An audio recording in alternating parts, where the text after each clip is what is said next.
I now recognize Ranking Member Nuñes for any remarks he'd like to make. Thank you, gentlemen. I'd like to address a few brief words to the American people watching at home. If you watched the impeachment hearings last week, you may have noticed a disconnect between what you actually saw and the mainstream media accounts describing it. When you saw three diplomats who dislike President Trump's Ukraine policy discussing second-hand and third-hand conversations about their objections with the Trump policy. Meanwhile, they admitted they had not talked to the president about these matters, and they were unable to identify any crime or impeachable offense the president committed. But what you read in the press were accounts of shocking, damning, and explosive testimony that fully supports the Democrats' accusations. If these accounts have a familiar ring, it's because this is the same preposterous reporting the media offered for 3 years on the Russian hoax. On a nearly daily basis, the top news outlets in America reported breathlessly on the newest bombshell revelations showing that President Trump and everyone surrounding him were Russian agents. It really wasn't long ago that we were reading these headlines. From CNN, Congress investigating Russian investment fund with ties to Trump officials. This was false. New York Times, Trump campaign aides had repeated contacts with Russian intelligence. Also false. Slate was a Trump server communicating with Russia. This was false. New York Magazine, will Trump be meeting with his counterpart or his handler? This was false. The Guardian, Manafort held secret talks with Assange and Ecuadorian embassy. Also false. BuzzFeed, President Trump directed his attorney to lie to Congress about the Moscow Tower project. All of these were false. There was no objectivity or fairness in the media's Russia stories, just as a fevered rush to tarnish and remove a president who refuses to pretend that the media are something different from what they really are, puppets of the Democratic Party. With their biased misreporting on the Russia hoax, the media lost confidence of millions of Americans, and because they refused to acknowledge how badly they botched the story, they've learned no lessons and simply expect Americans will believe them as they try to stoke yet another partisan frenzy. In previous hearings, I've outlined 3 questions the Democrats and the media don't want asked or answered. Instead of shedding light on these crucial questions, the media are trying to smother and dismiss them.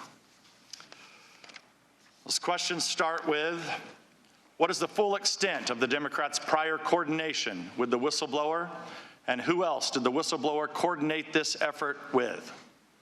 The media have fully accepted the Democrats' stunning reversal on the need for the whistleblower to testify to this committee.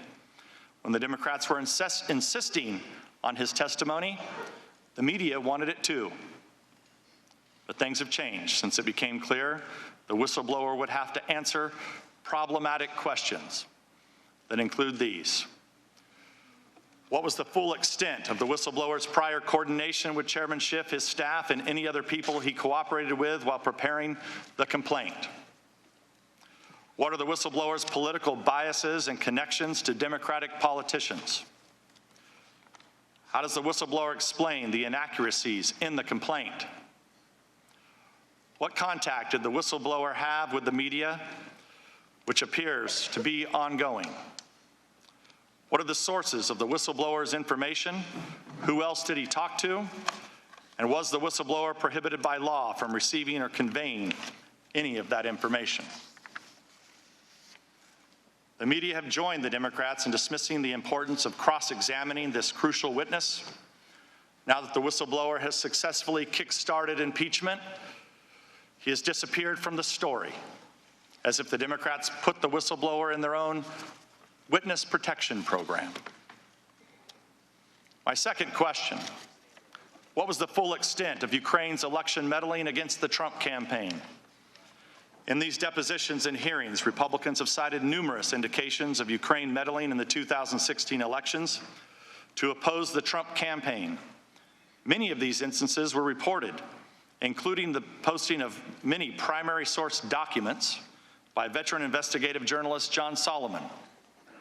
Since the Democrats switched from Russia to Ukraine for their impeachment crusade, Solomon's reporting on Burisma, Hunter Biden, and Ukraine election meddling has become inconvenient for the Democratic narrative, and so the media is furiously smearing and libeling Solomon. In fact, the publication The Hill told its staff yesterday it would conduct a review of Solomon's Ukraine reporting. Coincidentally, the decision comes just 3 days after a Democrat on this committee told a Hill writer that she would stop speaking to The Hill because it had run Solomon's stories. And she urged the writer to relay her concerns to Hill's management. So now that Solomon's reporting is a problem for the Democrats, it's a problem for the media as well. I'd like to submit for the record John Solomon's October 31st story entitled "Debunking Some of Ukraine's Scandal Myths About Biden and Election Interference." I encourage viewers today to read this story and draw your own conclusions about the evidence Solomon has gathered. Ask unanimous consent that we put this into the record, Mr. Chair. Without objection.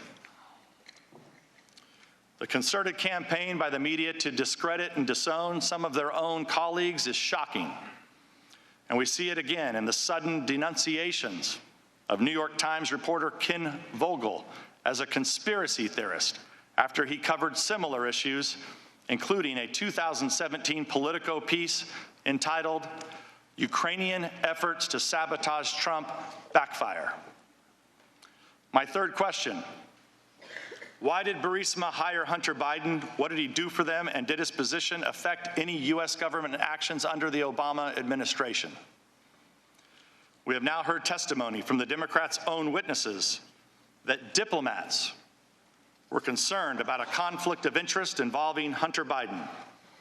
That's because he had secured a well-paid position despite having no qualifications on the board of a corrupt Ukrainian company, while his father was vice president charged with overseeing Ukrainian issues. After trying out several different accusations against President Trump, the Democrats have recently settled on bribery. According to widespread reports, they replaced their quid pro quo allegation because it wasn't polling well.